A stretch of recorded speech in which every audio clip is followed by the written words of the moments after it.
In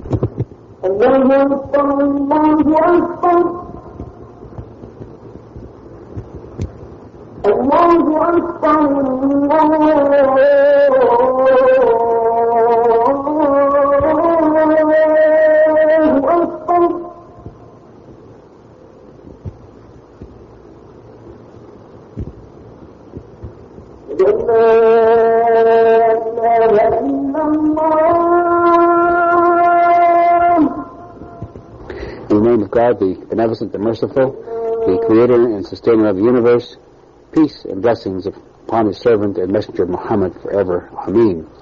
Today we have our 10th program in our series dealing with the economic system of Islam. We'll be continuing with our topic of Muslim contributions to civilization. More specifically, we'll be looking at the fields of geography, agriculture, industry, and commerce. I'm your host, Hamid Rashid, and I have joining me on the program, as usual, Dr. Jamal Badawi. Brother Jamal, Assalamu alaikum. Welcome to another episode of Black Horizons. Islam in Focus. Wa alaikum assalam wa rahmatullah. We always take a few minutes at the beginning of our program to highlight the main points that we touch on in our previous program. Could I ask you to quickly summarize the main points that we talked about last week when we were dealing with the field of medicine? Okay. We talked a little bit about the contribution of Muslim to medicine, and first we tried to show the relationship between Islamic teaching and interest in medicine and how they are intertwined.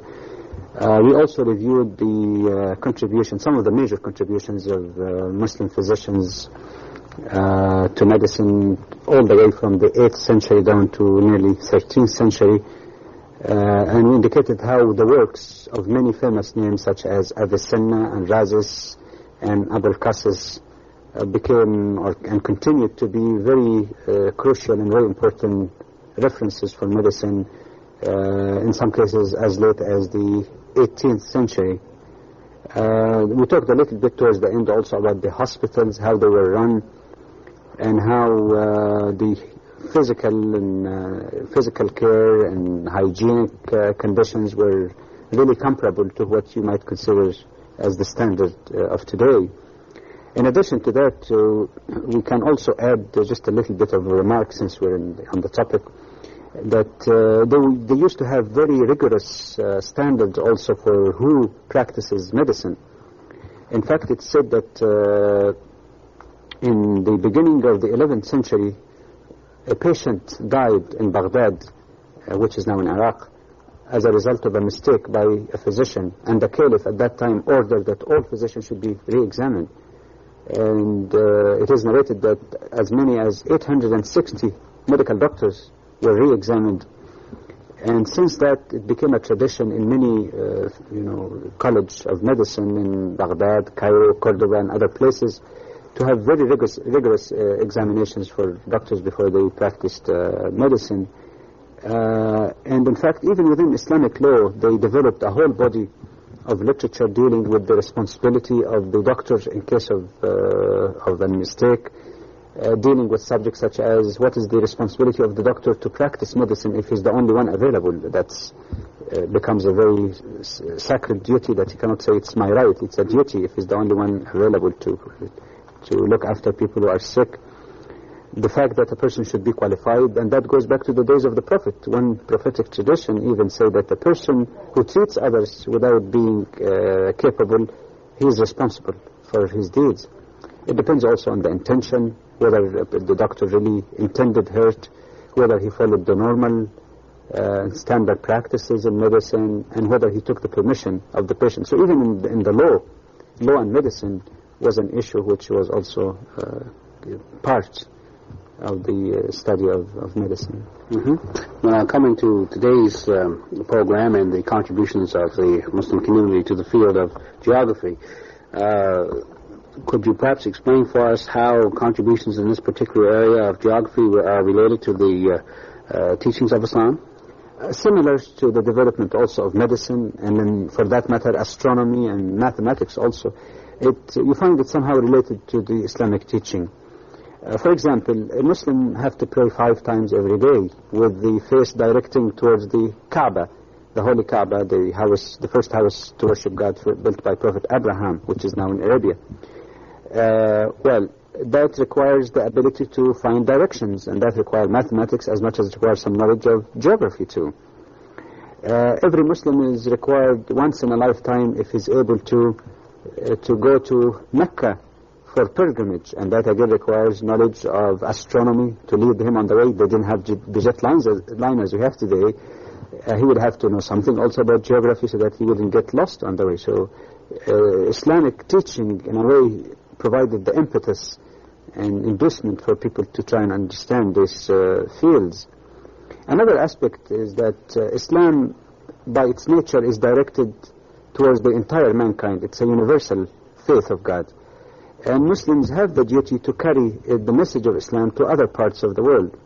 Many Muslims, feeling this sense of duty, acted both as merchants and callers, inviters to Islam when they visited so many parts of the world.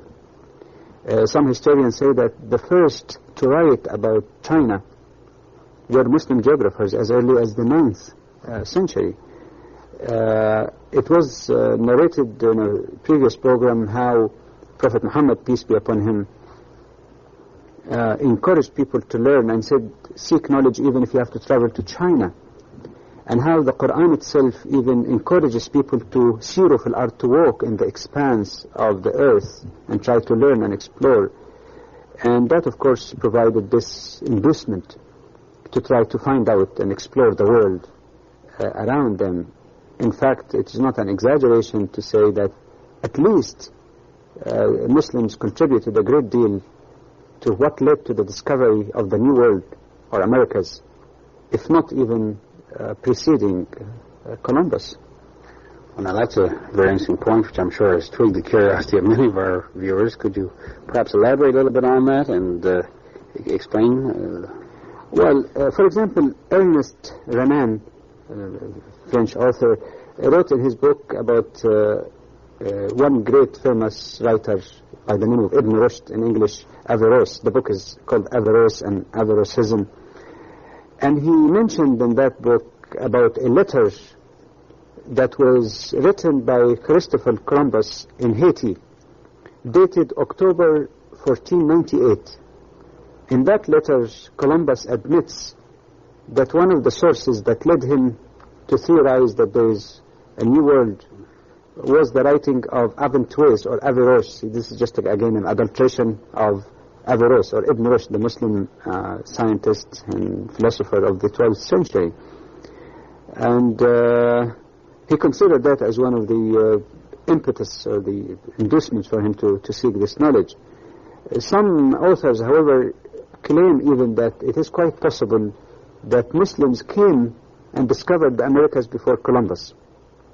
In fact, it was found that some tribes, indigenous tribes before Columbus in Mexico, had many Arabic words in their daily usage, and that some believe that some tribes used to speak Arabic actually in Mexico, which comes back from a Muslim background.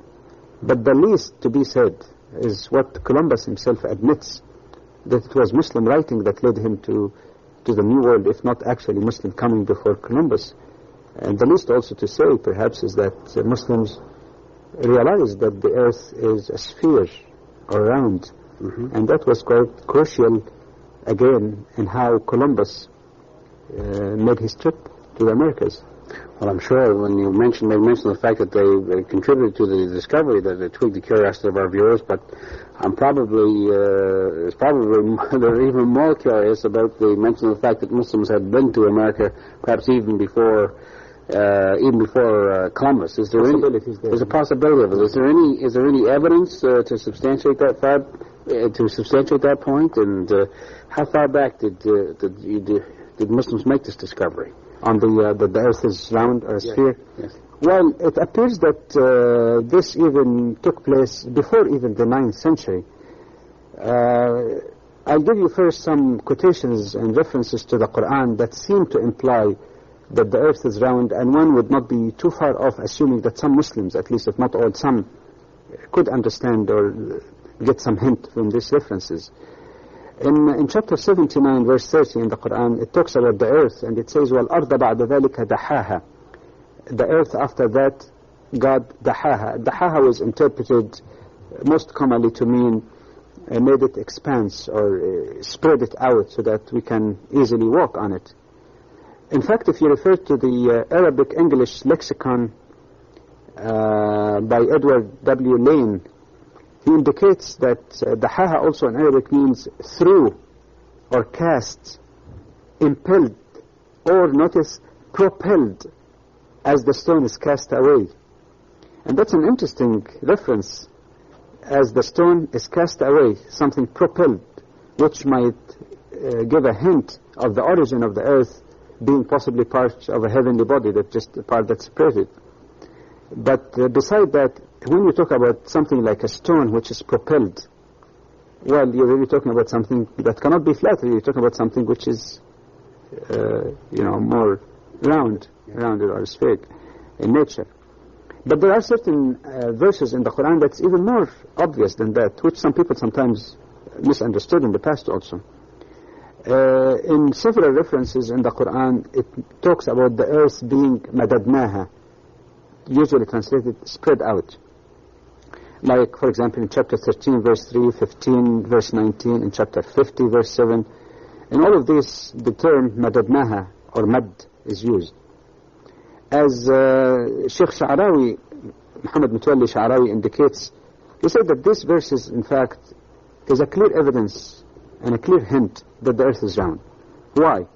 Because it means that whether you go to the North Pole, the South Pole, or to the equator, anywhere in the world, the earth still spread out before you. Now, if the earth was a square or triangle or anything of that sort, then you walk and you reach the edge and you fall. Mm-hmm. See the point? But the fact that the Quran says that the earth is always spread before you, regardless where you go, it means that it's got to be round or spheric. In the Quran also, in chapter 36, a very strange expression is used. يُكَوِّرُ اللَّهُ اللَّيْلَ عَلَى النَّهَارِ. God yukawwir night over the day. Now, the word yukawwir in Arabic means something like wrapping something around a ball. It talks also about the day and night, that none of them precedes the other, which again gives a hint that day and night can exist simultaneously, but they cannot precede each other because of this cycle of day and night. And all of these references seem to be a clear hint for many that the earth is round. But whether this teaching were really interpreted as such or did influence the thinking of Muslim scientists, suffice to refer that as early as the 9th century, during the caliphate of Al-Ma'mun, that Al-Ma'mun himself made a geodetic measurement, that's measurement using also astronomical principles. He made that measurement of the earth, and he gave its circumference, notice here the term, the circumference of the earth at 24,000 miles. Two interesting remarks here. See, when he's talking about the circumference of the earth, then he's talking about a sphere or round, yes. Exactly. In order to measure the circumference. Exactly. The other interesting thing also is that the measurement that he gave, or estimate, was very, very close. It's just maybe about a couple of 100 miles off from measurements that's done with the most sophisticated tools, scientific tools available to us today. In addition to this, we find that, or in contrast, I should say, to this, we find that according to Draper, Europe, at the time when Europe was insisting that the earth is flat, Muslims were already teaching their students geography in their schools using globes as illustration of this teaching. The same kind of conclusion was arrived at by another historian of science, George Sarton. In his second volume, first part, in page 44, he says, and I quote him, "Needless to say that all the Arabic," he means Muslim, "geographers believed in the sphericity of the earth, that the earth is round. This was definitely not really a guess. I mean, the evidence provided so far is quite clear, but even more explicitly, we find that in the writing of a great Muslim geographer by the name of Al-Idrisi, who lived in the 12th century, and we quote him again, he says that Earth is round like a sphere, and water adheres to it through a natural equilibrium which suffers no variations. Now that's amazing, because it's not only talking about the Earth as a sphere, but he seemed to have some understanding also of gravity.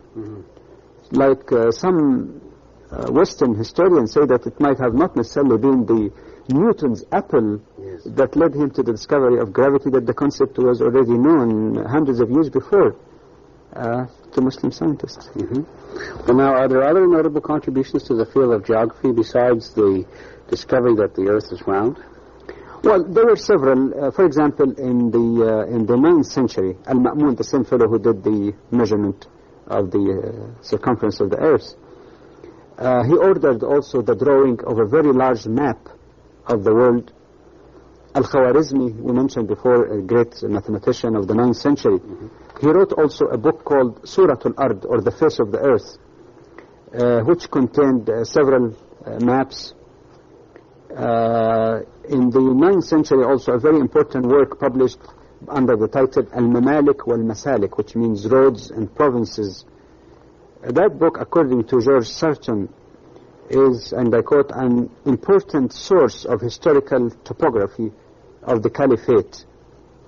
And this book was translated as late as the 19th century, for example in French. Similar in importance also is a book by Al-Yaqubi of the 9th century.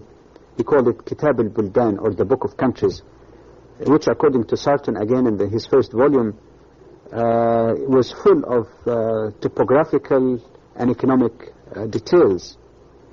In the 10th century there were many other famous geographers. In fact, Sarton mentioned nearly 10 of them, and just suffice to mention the most famous of them, Al-Mas'udi, who is regarded by Sarton as one of the greatest geographers of all times, not just of the Middle Ages or medieval times, so-called. And Sarton said that his work in geography can be regarded really as an encyclopedia which is arranged in geographical order. This kind of contribution continued a long time afterwards. For example, in the next 500 years, prominence of Muslim geographers was quite clear. Abdul Latif of the 12th century wrote a great deal about topography. Al-Idrisi, the one we mentioned before, also of the 12th century, lived in Sicily, Muslim Sicily, and he was particularly good in the so-called cartography, or drawing of maps.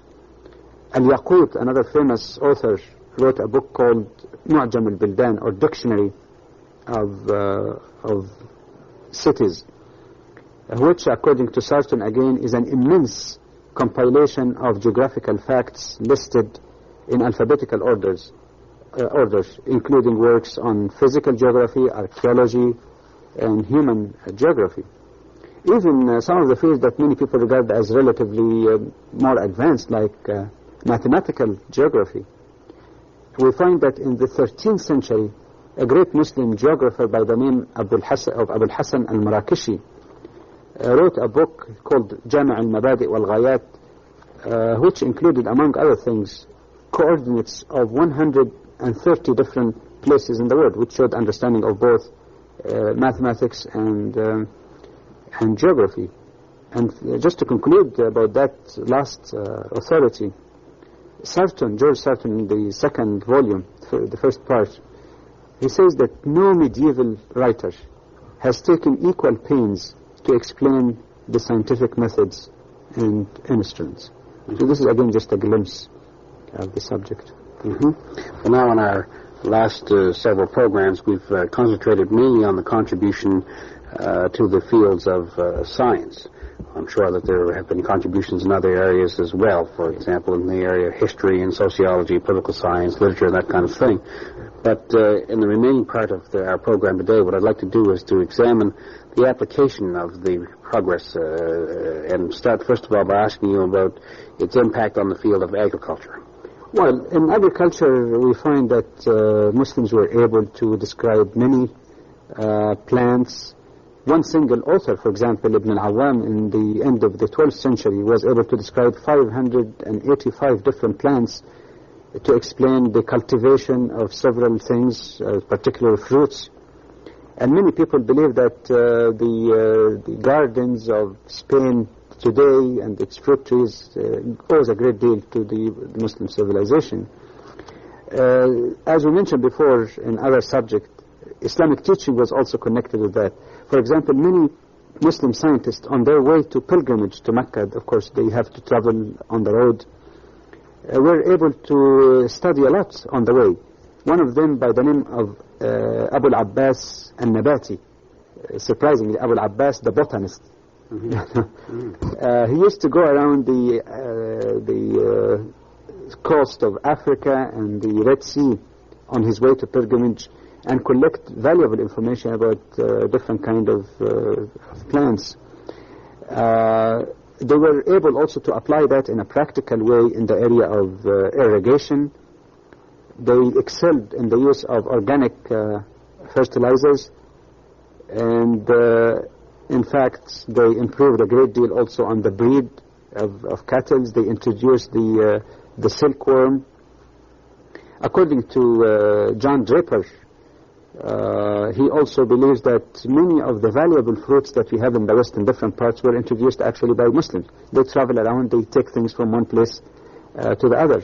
And he mentioned among those the peaches. People also add the introduction of apricot in some places. In Sicily, introduction of the sugar cane and rice owes to Islamic civilization. The introduction of bananas and other flowers like lilac, jasmine, tulips, morning glory, roses, were all things that Muslims have introduced in so many different places. And in fact, in Spain, for example, during the Moorish Empire, Muslims were able to use artificial lakes to raise fish for food. So as far as agriculture is concerned, it's really one of the greatest areas of contribution whose benefit was not only limited to Muslims, but to various countries where they ruled or settled for some time. And how about progress in industry? Industry, likewise, of course, if you have all this scientific development, chemistry and other fields, and you have this progress in agriculture, one would expect a parallel type of progress in industry too. But among the most important things were the manufacturing or the fabrics, more particularly things like silk, cotton, leather, for example, like in Cordoba. Mining, they were quite good in mining, metallurgy, manufacturing of glass, particularly in Syria, manufacturing of steel, as in Damascus and also in Toledo. Many people still remember this, Toledo blades. It's a part of the Muslim efforts also.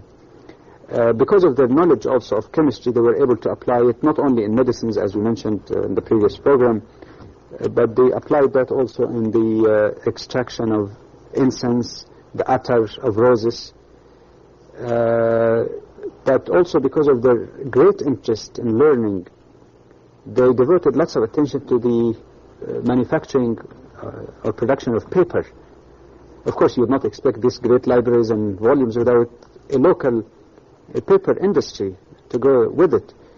It is narrated that the first factory to produce paper or paper mill was established in Baghdad towards the end of the 8th century, 794. And many historians also say that the term ream, this ream of paper, comes from the Spanish resma, R-E-S-M-A, which is based on the Arabic term ruzma, which means bundle. Ron Lando, in his book Arab Contribution to Civilization, gives an interesting story as how Muslims learned about printing. And he says that during the conquest of Samarkand in 707, some of the war prisoners knew about printing. So Muslims, instead of doing with their war captives as other people do, they learned that from them and benefited everybody from them, and they started spreading printing as well as paper making. Well, now, what was the extent of the involvement of the Muslim community in trade? Well, of course, the invention by the Muslims of the mariner compass, because of their knowledge of physics, definitely reflect a great deal of interest in trade. Many of the terms that we have in commerce today comes from Arabic terms. Tariff comes from ta'rifa. Makhazin is an Arabic word which means warehouses. And you know, in the French language, it's magazine. You know, the same kind of derivation. Some historians say that in one occasion there were as many as 850 commercial vessels, Muslim vessels, docked in the port of Canton in China. 850 at one time. That shows the huge commercial movement that was going on. Their progress in trade and commerce was quite wide, all the way from the shores of China and India, all the way to Madagascar in Arabic, and the African coast, from the Black Sea to the interior of Asia. There is no wonder then that we find some books even as early as the 10th century by Abu Qasim about the principles of trade and commerce. Yes. So even writing on the subject was there. As an evidence of the economic freedom under Islamic rule, we find that many people migrated from France to Muslim Spain because it was under Muslim rule, so there was more freedom. Many people migrated from Italy to Muslim Sicily, which was, of course, close to it. In fact, one contemporary economist by the name of Camille Castorina, she wrote a little paper which she presented in the 6th Annual Conference on History of Economics in the University of Illinois in Champaign in May of 1979. And she mentions there that the subject really has not been explored enough, and there are amazing evidence of Muslim strides in this area. Could you, you don't have a lot of time, but could you perhaps share with us some of what she found out? Well, very briefly, for example, she says that there is clear evidence that Muslims were quite advanced, and they had a very good system of money and banking.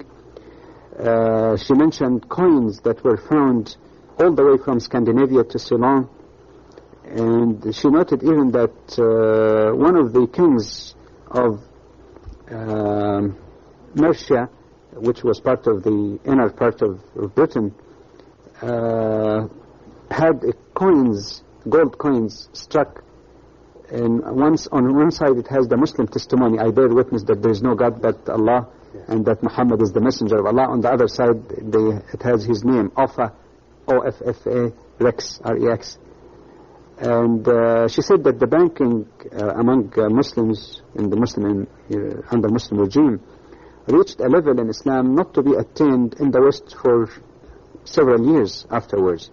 The term check comes from the Arabic sak, and she mentioned, surprisingly enough, that there have been cases of people in the past using a very elaborate banking systems, even letter of credit, rather than carrying cash all the way from one place to the other.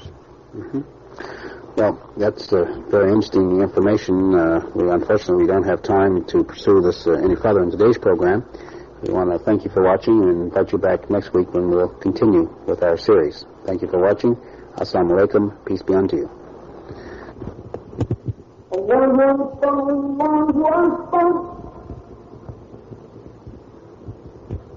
الله أكبر الله